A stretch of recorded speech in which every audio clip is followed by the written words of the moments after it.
Hoy estamos teniendo un día en rojo y la noticia al momento es que Michael Burry, The Big Short, está en corto ahora en el mercado. Los titulares de esta noticia nuevamente siempre son muy dramáticos y sí, está en corto, pero quiero explicar básicamente la posición, porque muchos mencionan que se encuentra en general en corto en el S&P 500 y en Nasdaq con 1.6 billones de dólares o 1.600 millones de dólares. Pero no es realmente así como funciona. Eso es lo que quiero explicar. Y sí, lo que estamos viendo es que sí, es muy probable que tenga razón. La última vez que también salieron titulares similares, al S&P 500 le quedaba todavía una caída más, que fue en esta etapa, cuando antes de eso tuvimos el fondo en octubre del 2022.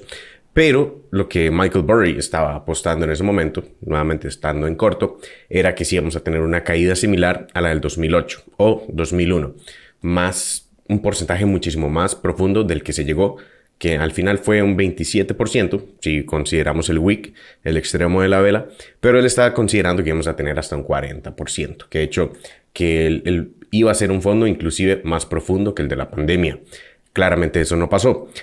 Pero eso no significa que tuvo o no razón. Tuvimos una caída más y después, cuando tuvimos la etapa de la crisis financiera, que fue en esta etapa aquí, en un momento el mercado casi entró nuevamente en el mercado bajista, puesto que ya estaba fuera de la línea de tendencia del mercado bajista. Y aquí casi entra nuevamente, hizo un fake out en ese momento.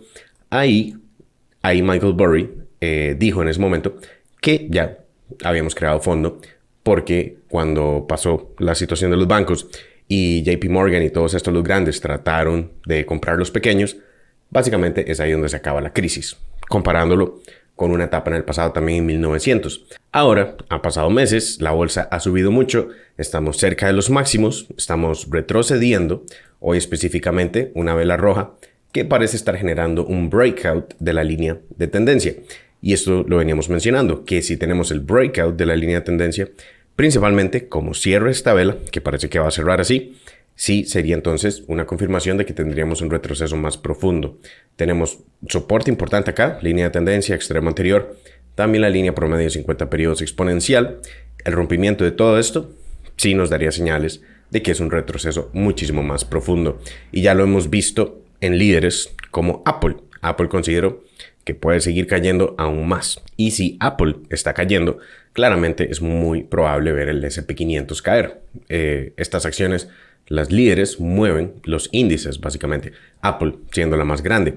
Ahora, lo que quiero explicar es si realmente esa posición de Michael Burry es así de grande. De buenas a primeras, lo que todos los titulares dicen es que sí se encuentra en corto. En el S&P 500, 51% de su portafolio en corto, y puts también un 42.54% puts en Nasdaq. Y eso es lo que quiere mencionar de 1.600 millones en total, pero realmente no es así. De hecho, aquí se explica bastante bien.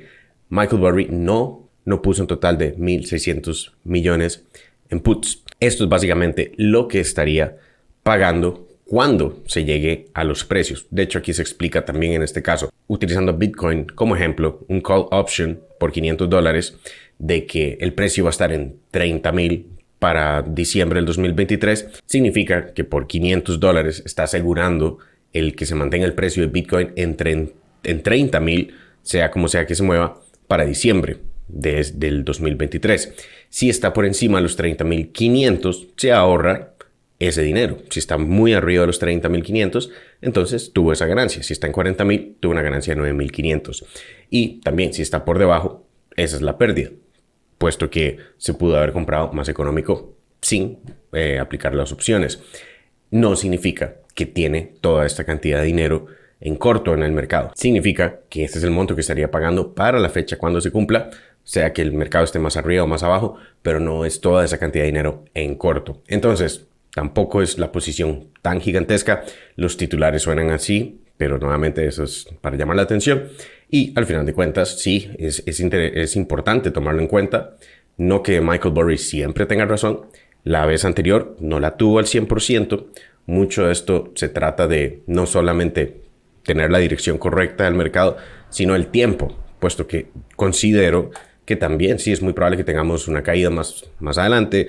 La recesión es muy probable que se dé finales de este año e inicios del otro. Y ahí, cuando veamos datos de desempleo aumentar y todo eso, sí es muy probable que tengamos una caída importante en el mercado. Entonces, es un hecho que estas cosas pasan, pero no significa que va a pasar ya. Mucho va a depender de los datos de inflación que vayamos viendo, de desempleo y todo eso. Entonces, es importante tomarlo en cuenta, sí. Y si empezamos a ver breakout en el precio hacia la baja, por el momento creo que sí podríamos tener un retroceso más profundo con la vela actual si rompe la línea de tendencia hacia la baja. Y después de eso, claramente el soporte más importante sería esta otra línea de tendencia, que si rompemos ese, sí estaríamos yendo definitivamente en una caída más profunda. Por el momento, VIX se mantiene abajo de 20. Esto nos indica el miedo en el mercado. No hay miedo actualmente en el mercado.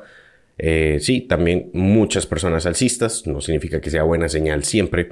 Pero mientras VIX no rompa por encima de 20, podemos considerar que todavía no estamos en una tendencia bajista importante. Y eso es lo que quería mencionar el día de hoy. Déjenme likes, comentarios abajo siempre. Bienvenidos. Les dejo otro video aquí mismo en la pantalla que les puede interesar. Pueden aprender trading paso a paso conmigo en proplantrading.com y nos veremos en el siguiente video. Chao.